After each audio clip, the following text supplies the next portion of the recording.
Olá, você que acompanha Entre Séries. No vídeo de hoje vou falar um pouco mais sobre o gênero de horror e terror.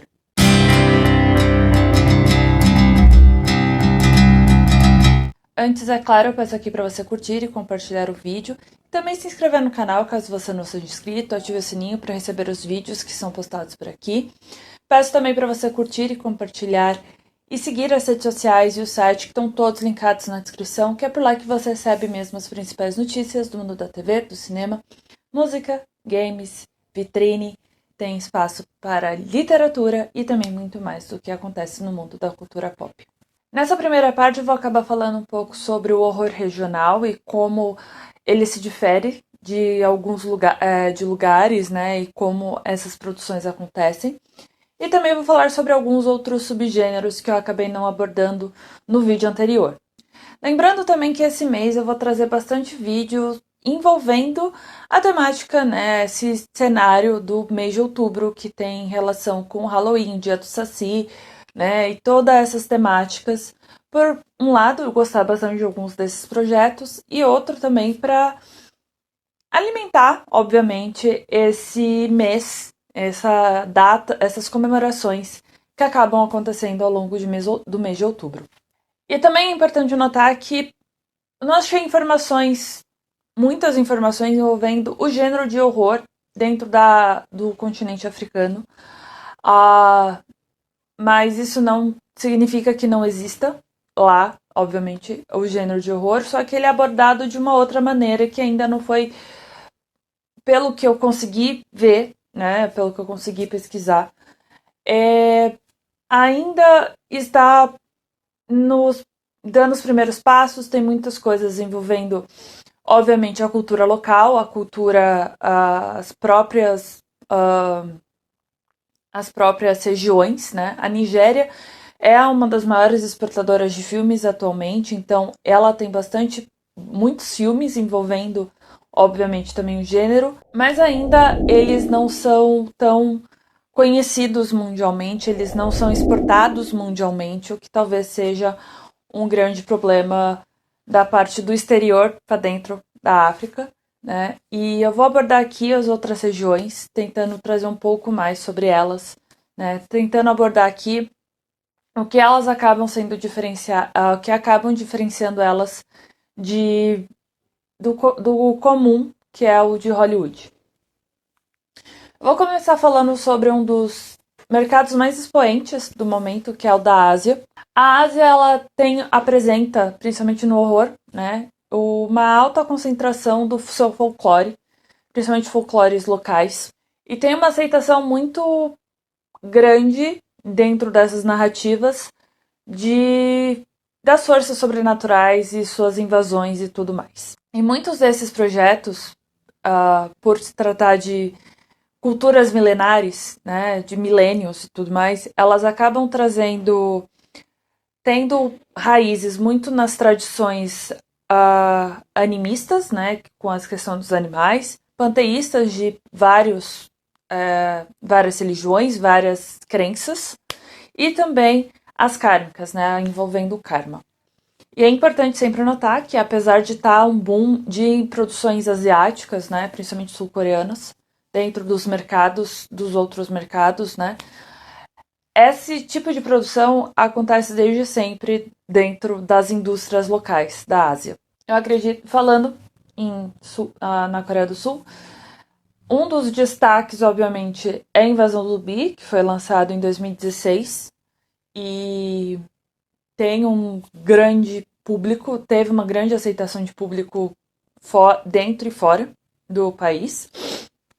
E é óbvio que eu não posso deixar de falar aqui sobre o Japão, que é um dos principais expoentes, principalmente com seus filmes de monstros que acabam tendo relações com o gênero, o subgênero, né, o gênero total do horror, como Godzilla, né, e outras criaturas, e porque ela acaba caindo nessa categoria também, um pouco, e obviamente acaba sendo exportada, ou melhor, Hollywood, né, os Estados Unidos acaba fazendo suas próprias versões desses filmes também em uma série, né, de sequências e tudo mais, uma série de filmes que a gente pode ficar horas falando sobre aqui, sobre esses filmes japoneses que acabam ganhando versões nos Estados Unidos.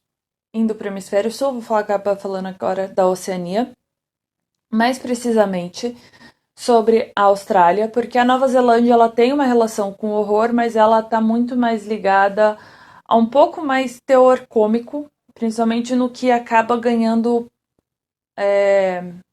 fôlego, né, para fora do país, como é o caso de What We Do in the Shadows. Não significa que eles não tenham, né, horror, mas esse tipo de filme acaba, mais horror cômico, acaba ganhando um pouco mais de atenção. A Austrália ela tem um poder diferente, eu vou colocar dessa maneira, dessa exportação, porque dois grandes filmes desse século acabaram ganhando muito público, e um deles é considerado um dos melhores filmes do gênero atualmente, nesse século, pelo menos, que é o Babadook, que foi lançado em 2014, que é considerado um dos filmes mais assustadores do século. E também recentemente teve o Fale Comigo, que conquistou muita gente. Eu, inclusive, eu não gosto muito do gênero. Tem muita coisa para me conquistar dentro de um filme do gênero. E Fale Comigo tem. E que conseguiu exatamente abraçar toda essa mística envolvendo a Austrália. Subindo novamente para o hemisfério norte, eu vou acabando falar um pouco sobre o cinema europeu, tirando o Reino Unido, porque o Reino Unido tem algumas particularidades. E aqui a gente vai entrar exatamente na semelhança que o Reino Unido acaba tendo bastante com Hollywood, né, principalmente por causa da língua. Mas tirando essa parte, os filmes europeus são muito descritos como os de horror são muito mais eróticos, tem muita base no surrealismo, né, no romantismo e naquelas tradições chamadas decadentes. E o foco principal dessas produções do horror acaba sendo muito no imaginário, no excesso e no irracional, e a gente vê muito, por exemplo, na questão britânica, essa parte mais interior, né, a questão das tradições pagãs, né, se você for por exemplo, Irlanda, Escócia, entra muitas questões das próprias regiões, das próprias tradições, né, a questão célticas e tudo mais, então, celtas, né, no total, então, essa coisa da própria bruxaria, né, da parte Wicca, né, acaba também entrando, parte pagã e tudo mais acaba entrando nessa parte do Reino Unido. Já no restante da Europa, a Itália tem um grande número de projetos de expoentes, né, dentro do gênero, assim como a França, e a Espanha também caminha bastante nessa parte, né? Obviamente, não é somente esses três países, mas eles são os mais conhecidos pelos seus filmes desse gênero e que acabam ganhando uma proporção um pouco valorizada. Entre os filmes que a gente pode falar do gênero, é preciso falar sobre Titane, da França, que foi lançado em 2021. E Titane é um vencedor de um Palma de Ouro do Festival de Cannes, então é muito importante. Eu vou acabar falando um pouco sobre ele também um pouco depois, daqui a pouco. E apesar do que eu falei há pouco, é importante falar do Reino Unido e um pouco desses filmes que eles produziram do gênero. É importante colocar, por exemplo, 28 Dias Depois, que foi lançado em 2002 e que vai ganhar uma sequência em breve, uma nova sequência. E eu vou falar um pouco mais sobre isso em um vídeo desse mês. E até mesmo produções mais góticas, como A Mulher de Preto, que foi lançada em 2012, ela também é importante para toda a ambientação do que o Reino Unido produz. E a questão gótica é muito imponente, né? Ela é muito presente dentro das produções, obviamente, da Europa, por causa do estilo arquitetônico e tudo mais, mas também pelos principais escritores, autores góticos do Reino Unido e que ainda tem uma grande influência dentro dessas histórias, dessa parte mais sombria, por assim dizer. E obviamente aqui nas Américas, tirando os Estados Unidos e o Canadá, né, que tá ali em cima, também tem bastante produções do gênero. E assim como a Ásia, ela tem muitas raízes dentro da parte folclórica, né, principalmente das culturas da América Latina, pelo que a gente consegue analisar durante essa parte, né, de pesquisa.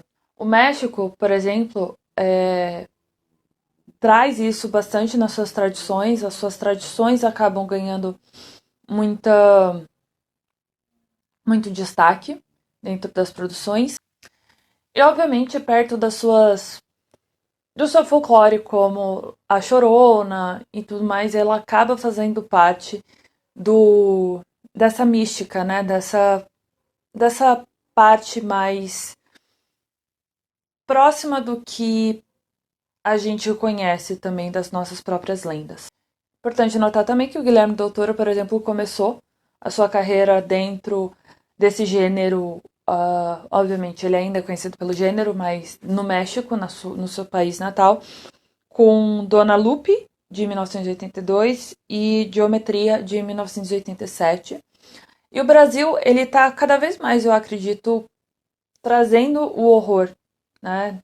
Conseguindo explorar melhor o gênero. Recentemente a gente pode falar sobre Bacurau, por exemplo, que é uma coprodução com a França também e outro país, e que foi lançado em 2022, que ganhou o mundo, né? E que é um filme do gênero que consegue trazer isso para o público, que consegue buscar isso dessa parte, né? Tudo que o horror e o terror buscam, que é a questão do sentimento, que é a questão da aflição, que é a questão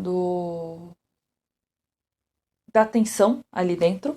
Podemos falar também sobre Quando Eu Era Vivo, de 2012, Medusa, de 2023, mais recente. E é claro que não se pode deixar de falar sobre Zé do Caixão, que faleceu em 2020, né, o seu intérprete, o José Mojica Marins, faleceu em fevereiro de 2020, e que além de fazer filmes do gênero, né, todo esse personagem amoral e tudo mais, ele conseguiu exportar esse personagem para fora, o que é extremamente importante para a cultura e para a cultura brasileira, dessa exportação da cultura brasileira. Então, o Zé do Caixão, ele transcendeu as barreiras, as fronteiras do Brasil. Então é importante notar isso também. E agora eu quero falar rapidamente sobre outros subgêneros que eu acabei não abordando no vídeo anterior. Começando exatamente com o erótico, que ele mistura o imaginário sensual e sexual, com geralmente temas bem horríveis de serem tratados, né? E tudo isso em prol da própria excitação. Esse horror erótico tem as suas raízes, né?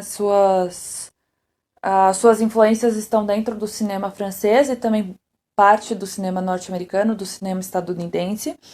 O Jean Rollin, ele é um dos principais nomes envolvendo esse subgênero. E ainda a gente pode falar sobre Hellraiser e Alien, né, que também exploram esse tipo de terror dentro de suas narrativas. Precisamos falar também sobre imagens encontradas, né, o found footage, que é uma forma de trazer uma técnica, como se fosse pessoas encontrando. Alguém encontrou essas imagens, né, sobre essas perseguições, sobre essa parte de tensão, esses encontros sobrenaturais. E os acontecimentos, eles acontecem através da plano de primeira pessoa, de alguma forma, né, que é essa perspectiva do acontecimento o público consegue ver diretamente sobre os olhos, né, sobre os olhares dos personagens que estão ali em cena, que estão segurando a câmera ou não, né, ou que foram gravados ali em primeiro momento. Obviamente, induzindo ao choque, ao suspense, à paranoia e tudo mais. E Atividade Paranormal, a franquia, é um dos destaques desse tipo de subgênero. Falar um pouco sobre psicológico, que foca nos estados mentais, emocionais e, obviamente, psicológicos, para assustar, para perturbar, para realmente desequilibrar o seu público. Ele acaba tendo uma mescla um pouco com o thriller, né, que é essa parte de suspense, mas o thriller é um gênero diferente, né, um grande gênero diferente, então ele acaba se mesclando com o horror e trazendo esse subgênero também. E por causa do thriller acaba tendo mistério, né, para elevar toda essa trajetória do personagem, toda essa narrativa. Psicose acaba entrando, e o Psicose ainda tem um outro subgênero do subgênero, que é o horror de personalidade, que é uma imersão à personalidade daquele personagem, do que é o seu sujeito principal. E os jogos de Silent Hill também, eles acabam entrando um pouco nessa parte de horror psicológico, dessa tensão de alguma coisa estar acontecendo e você precisar descobrir, e você precisar fugir dessa situação. E de ficar imersivo naquela situação. Também tem a parte de adolescente, que é um pouco mais tranquilo, entre aspas. As vítimas geralmente estão nessa faixa etária e assim, obviamente, acabam apelando para uma audiência que também está nessa faixa etária. A Filha do Médico Monstro é um dos primeiros registros desse subgênero, mas aqui a gente pode falar sobre Pânico, né, que vai ganhar um novo filme em 2026, e até mesmo um Donnie Darko de 2001, que também tem essa característica. E outros filmes. Pânico foi nessa parte da década de 90, foi o grande... abriu as portas para mais filmes desse gênero por causa do seu sucesso comercial. E aqui a gente também pode falar sobre o horror artístico, que é um pouco mais character-driven, né? Que é o personagem um pouco mais... o personagem principal tá mais incluído nessas histórias, tá mais tridimensional. E também tem uma questão mais artística acontecendo ao redor. A gente pode falar de Titânia, exatamente, que é um desses tipos de filme. E a gente pode falar sobre diretores, roteiristas que acabam sempre trazendo isso, que é o caso do Jordan Peele, do Brian De Palma, do próprio Guilherme Del Toro e também do David Lynch. Que esses são apenas alguns nomes que eles acabam fazendo esse tipo de subgênero do subgênero. O vídeo de hoje fica por aqui, ele ficou longo. Espero que você tenha gostado, que você curta, que você compartilhe, que você se inscreva no canal caso você não seja inscrito. Ativar o sininho para receber as notificações é bem importante, assim como seguir e compartilhar as redes sociais do site, que estão todos linkados na descrição. É por lá mesmo que você recebe as principais notícias do mundo da TV, do cinema, da literatura, da música, do games, tem cobertura de eventos, tem vitrine, tem críticas, dicas e muito mais do que realmente acontece no mundo da cultura pop no geral. Então é isso, e até a